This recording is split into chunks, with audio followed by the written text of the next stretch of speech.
ପାଞ୍ଚଟି ଫଳ ଯାହା ଆପଣଙ୍କର ପେଟକୁ ସଫା କରେ ଅତି ସହଜରେ। ପେଟ ସଫା ନହେଲେ ପେଟ ଆପଣଙ୍କର ମାନ୍ଦା ଲାଗେ, ଭାରି ଭାରି ଦିନ ସାରା ଲାଗିବ। କିଛି ଆପଣଙ୍କୁ ଖାଇବାକୁ ଇଚ୍ଛା ହୁଏନି, କିଛି ଆପଣ କାମ କରିପାରନ୍ତିନି।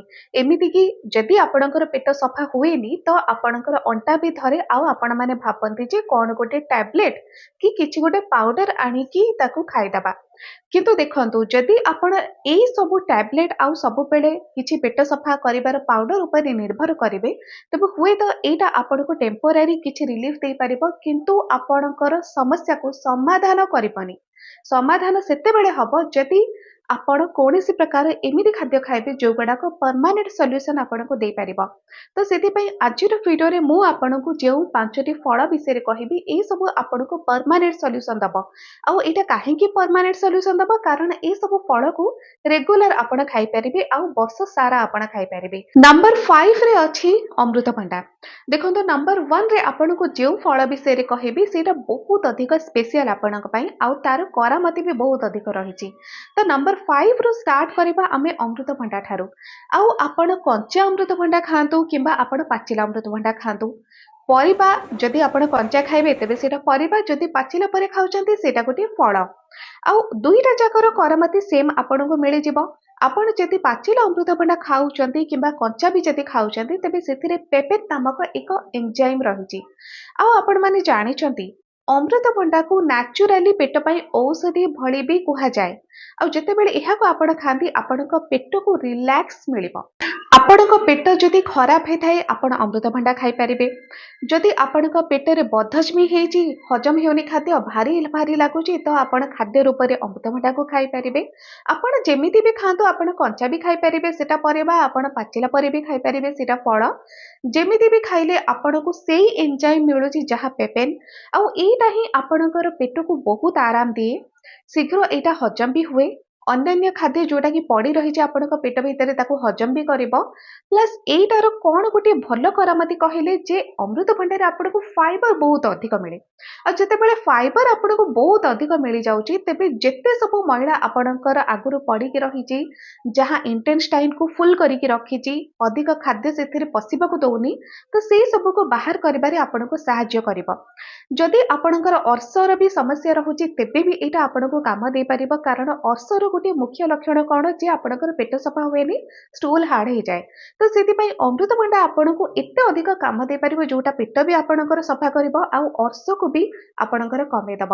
ନମ୍ବର 4 ରେ ଆସୁଛି ଯେତେ ସବୁ ଖଟା ଫଳ, ଅର୍ଥାତ୍ ଯେତେ ସବୁ ସିଟ୍ରିକ୍ ଫ୍ରୁଟ୍ସ ରହିଛି। ଲେମ୍ବୁ, କମଳା, କିୱି, ସେ ବି ଖଟା।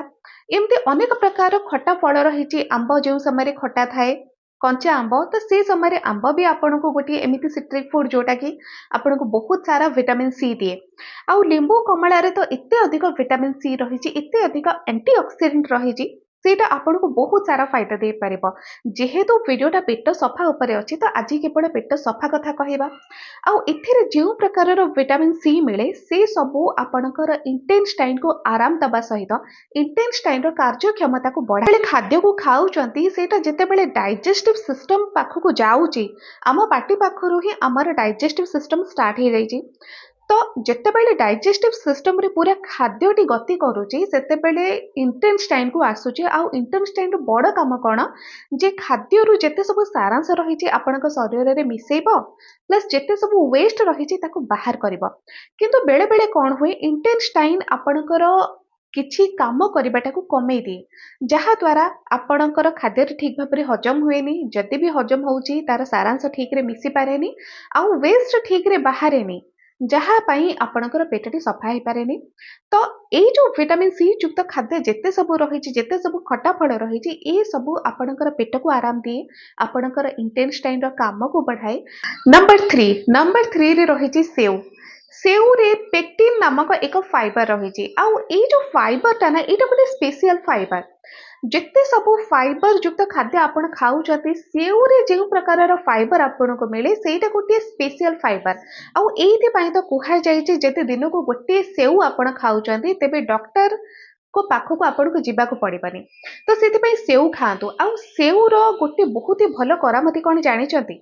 ସେଉ ଖାଇବା ଦ୍ୱାରା ଆପଣଙ୍କୁ ଫାଇବର ତ ମିଳିଲା, ଯାହାଦ୍ୱାରା ଆପଣଙ୍କର ପେଟ ତ ସଫା ହେଲା ପ୍ଲସ୍ ସେଉ ଖାଇବା ଦ୍ୱାରା ଆପଣଙ୍କ ଶରୀରକୁ ଏନର୍ଜି ବି ମିଳେ। କିନ୍ତୁ ଗୋଟିଏ ନ୍ୟାଚୁରାଲ ସୁଇଟ୍ ଭଳି କାମ କରେ ଆପଣଙ୍କ ପାଇଁ। ନ୍ୟାଚୁରାଲ ସୁଗର ରହିଛି ସେଉରେ, ତ ଏଇଟା ଆପଣଙ୍କୁ ଏନର୍ଜି ବି ଯୋଗାଏ। କେବଳ ଏତିକି ନୁହଁ, ସେଉ ଖାଇବା ଦ୍ୱାରା ଆପଣଙ୍କ ଶରୀରରେ ରକ୍ତ ବି ତିଆରି ହୁଏ, ଆହୁରି ବହୁତ କିଛି ଫାଇଦା ଆପଣଙ୍କୁ ମିଳେ।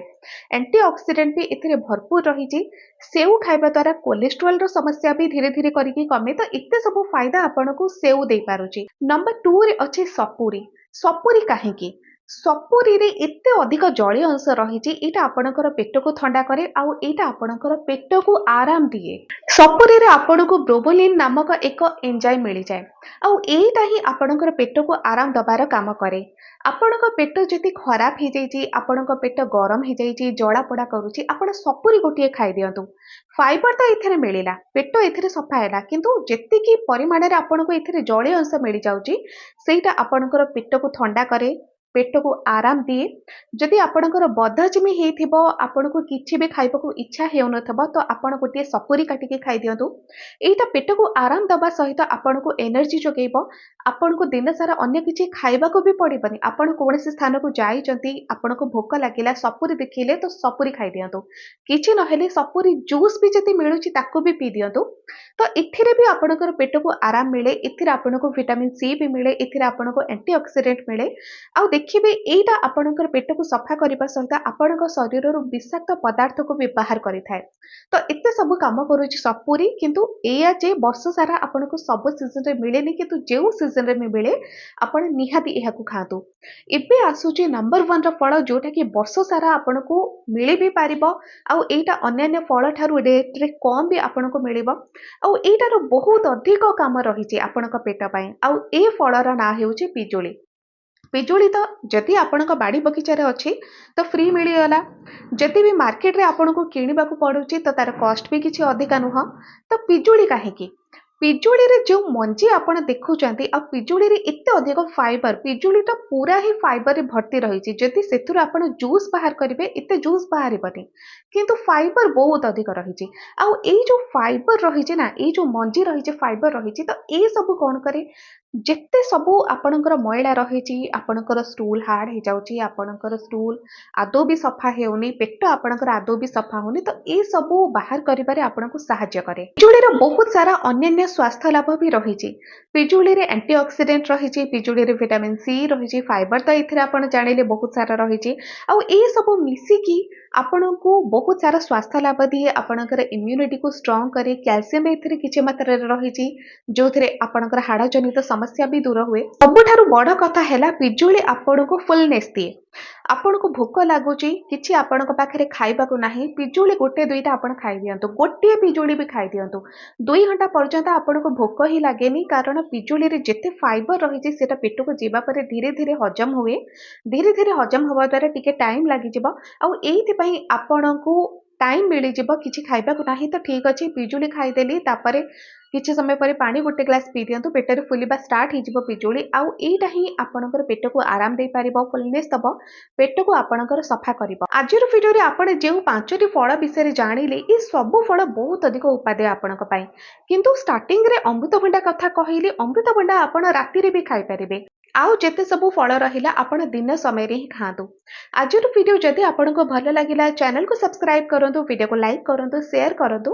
ଆଜି ପାଇଁ ଏତିକି।